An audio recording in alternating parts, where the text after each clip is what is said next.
بسم اللہ الرحمن الرحیم۔ شروع اللہ کے نام سے جو بے حد مہربان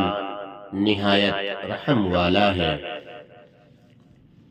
وَلَوْ يُعَجِّلُ اللَّهُ لِلنَّاسِ الشَّرَّ اسْتِعْجَالَهُم بِالْخَيْرِ لَقُضِيَ إِلَيْهِمْ أَجَلُهُمْ فَنَذَرُ الَّذِينَ لَا يَرْجُونَ لِقَاءَنَا فِي طُغْيَانِهِمْ يَعْمَهُونَ۔ اور اگر اللہ تعالیٰ لوگوں پر ان کی جلدی مچانے کے موافق جلدی سے نقصان واقع کر دیا کرتا، جس طرح وہ فائدے کے لیے جلدی مچاتے ہیں اور اس کے موافق وہ فائدہ جلد واقع کر دیتا ہے، اسی طرح اگر نقصان بھی واقع کر دیا کرتا تو ان کا وعدہ عذاب کبھی کا پورا ہو چکا ہوتا، لیکن ہماری حکمت جس کا بیان ابھی آتا ہے چونکہ اس کو مقتضا نہیں ہے، سو اس لیے ہم ان لوگوں کو جن کو ہمارے پاس آنے کا کھٹکا نہیں ہے ان کے حال پر بلا عذاب چند روز چھوڑے رکھتے ہیں کہ اپنی سرکشی میں بھٹکتے رہیں اور مستحق عذاب بن جائیں، اور وہ حکمت یہی ہے۔ وَإِذَا مَسَّ الْإِنسَانَ الضُّرُّ دَعَانَا لِجَنبِهِ أَوْ قَاعِدًا أَوْ قَائِمًا فَلَمَّا كَشَفْنَا عَنْهُ ضُرَّهُ مَرَّ كَأَن لَّمْ يَدْعُنَا إِلَى ضُرٍّ مَّسَّهُ كَذَلِكَ زُيِّنَ لِلْمُسْرِفِينَ مَا كَانُوا يَعْمَلُونَ۔ اور جب انسان کو یعنی ان میں سے بعض کو کوئی تکلیف پہنچتی ہے تو ہم کو پکارنے لگتا ہے، لیٹے بھی، بیٹھے بھی، کھڑے بھی، اور اس وقت کوئی بت وغیرہ یاد نہیں رہتا۔ ذل من تدعون الا ایاہ۔ پھر جب اس کی دعا و التجا کے بعد ہم اس کی وہ تکلیف ہٹا دیتے ہیں تو پھر اپنی حاجت پر آ جاتا ہے، پھر اپنی پہلی حالت وہی حاجت روائی بتوں سے کرنے لگ جاتا ہے، تو پھر اپنی حالت پر لوٹ آتا ہے اور ہم سے ایسا بے تعلق ہو جاتا ہے کہ گویا جو تکلیف اس کو پہنچی تھی اس کے ہٹانے کے لیے کبھی ہم کو پکارا ہی نہ تھا، اور پھر وہی شرک کی باتیں کرنے لگتا ہے۔ نسی ما كان يدعو الیہ من قبل وجعل للہ اندادا۔ ان حد سے نکلنے والوں کے اعمال بد ان کو اسی طرح مستحسن معلوم ہوتے ہیں جس طرح ہم نے ابھی بیان کیا ہے۔ وَلَقَدْ أَهْلَكْنَا الْقُرُونَ مِن قَبْلِكُمْ لَمَّا ظَلَمُوا وَجَاءَتْهُمْ رُسُلُهُم بِالْبَيِّنَاتِ وَمَا كَانُوا لِيُؤْمِنُوا كَذَلِكَ نَجْزِي الْقَوْمَ الْمُجْرِمِينَ۔ اور ہم نے تو بہت پہلے سے گروہوں کو انواع عذاب سے ہلاک کر دیا ہے جبکہ انہوں نے ظلم یعنی کفر و شرک کیا، حالانکہ ان کے پاس ان کے پیغمبر بھی دلائل لے کر آئے اور وہ بوجہ غایت عناد کے ایسے کب تھے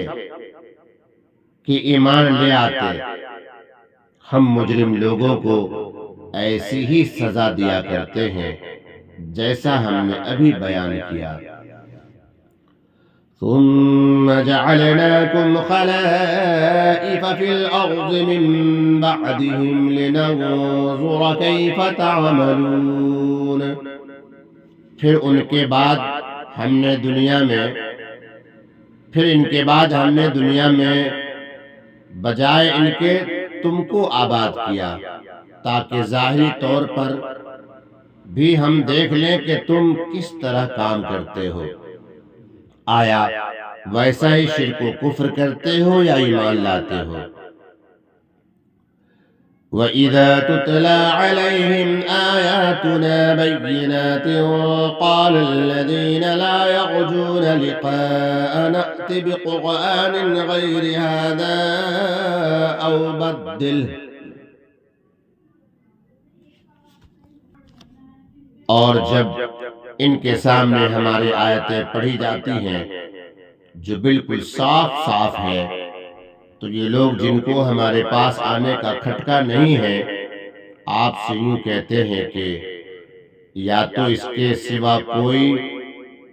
پورا دوسرا قرآن ہی لائیے جس میں ہمارے مسلک کے خلاف مضامین نہ ہوں، یا کم از کم اسی قرآن میں کچھ ترمیم کر دیجئے کہ ہمارے مسلک کے خلاف مضامین اس سے حذف کر دیے جائیں، یعنی نکال دیے جائیں۔ اور اس منطوق سے یہ بھی مفہوم ہوا کہ وہ لوگ قرآن کریم کو کلام محمدی سمجھتے تھے۔ اللہ تعالیٰ اسی بنا پر جواب تعلیم فرماتے ہیں، قُلْ مَا يَكُونُ لِي أَنْ أُبَدِّلَهُ مِن تِلْقَاءِ نَفْسِي إِنْ أَتَّبِعُ إِلَّا مَا يُوحَىٰ إِلَيَّ إِنِّي أَخَافُ إِنْ عَصَيْتُ رَبِّي عَذَابَ يَوْمٍ عَظِيمٍ۔ آپ یوں کہہ دیجئے کہ قطع نظر اس سے کہ ایسے مضامین کا حذف کرنا فی نفس ہی کیا ہے، خود مجھ سے یہ نہیں ہو سکتا کہ میں اپنی طرف سے اس میں ترمیم کر دوں، یعنی چینجنگ کر دوں۔ اور جب بعض کا حذف بھی ممکن نہیں تو کل کا حذف تو بدرج اولا ناممکن ہے، کیونکہ وہ میرا کلام تو ہے ہی نہیں بلکہ اللہ تعالیٰ کا کلام ہے جو وحی کے ذریعے سے آیا ہے۔ جب یہ ہے تو بس میں تو اسی کا اتباع کروں گا جو میرے پاس وحی کے ذریعے سے پہنچا ہے، اور بالفرض خدا نخواستہ اگر میں وحی کا اتباع نہ کروں بلکہ اپنے رب کی نافرمانی کروں تو میں ایک بڑے بھاری دن کے عذاب کا اندیشہ رکھتا ہوں جو اہل عصیان کے لیے مخصوص ہے، اور بوجہ عصیان کے تمہارے نصیب میں ہے، سو میں تو اس عذاب یا اس کے سبب یعنی عصیان کی جرات نہیں رکھتا۔ اور اگر ان کو اس کے وحی ہونے میں کلام ہے اور یہ آپ ہی کا کلام سمجھتے جاتے ہیں، قُلْ لَوْ شَاءَ اللَّهُ مَا تَلَوْتُهُ عَلَيْكُمْ وَلَا أَدْرَاكُمْ بِهِ فَقَدْ لَبِثْتُ فِيكُمْ عُمُرًا مِّن قَبْلِهِ أَفَلَا تَعْقِلُونَ۔ تو آپ یوں کہہ دیجئے کہ یہ تو ظاہر ہے کہ یہ کلام معجز ہے، کوئی بشر اس پر قادر نہیں ہو سکتا، خواہ میں ہوں یا تم ہو۔ سو اگر خدا تعالیٰ کو منظور ہوتا کہ میں یہ کلام معجز تم کو نہ سنا سکوں اور اللہ تعالیٰ میرے ذریعے سے تم کو اس کی اطلاع نہ دے تو مجھ پر اس کو نازل نہ فرماتا،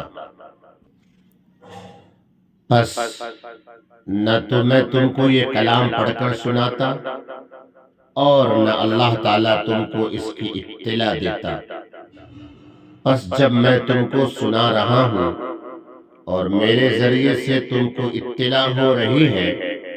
تو اس سے معلوم ہوا کہ اللہ تعالیٰ کو اس کلام معجز کا سنوانا اور اطلاع کروانا منظور ہوا، اور سنانا اور اطلاع دینا بدون وحی کے بوجہ اس کے معجز ہونے کے ممکن نہیں۔ اس سے معلوم ہوا کہ وحی منزل اور کلام الہی ہے، کیونکہ آخر اس کلام کے ظاہر کرنے سے پہلے بھی تو ایک بڑے حصہ عمر تک تم میں رہ چکا ہوں،